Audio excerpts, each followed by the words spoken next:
রোজায় যে 10টি কাজ করা থেকে বিরত থাকবেন। 1. রমজানে খাবারের অপচয় করা থেকে বিরত থাকবেন। ইসলাম অপচয় পছন্দ করে না। 2. রোজা রেখে মিথ্যা কথা বলা ও অন্যান্য পাপ কাজ করা থেকে বিরত থাকবেন।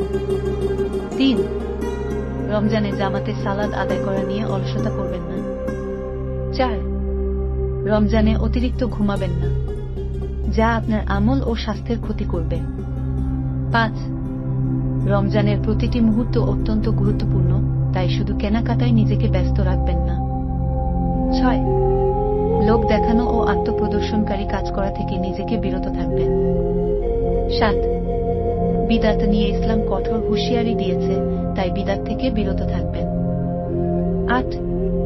এশার নামাজের পর গল্পগুজব ও গভীর রাত পর্যন্ত সময় নষ্ট করবেন না। 9.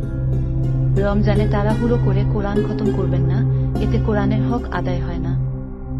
10. রমজানে গীবত করা, পরের ক্ষতি করা থেকে নিজেকে সম্পূর্ণরূপে বিরত রাখবেন।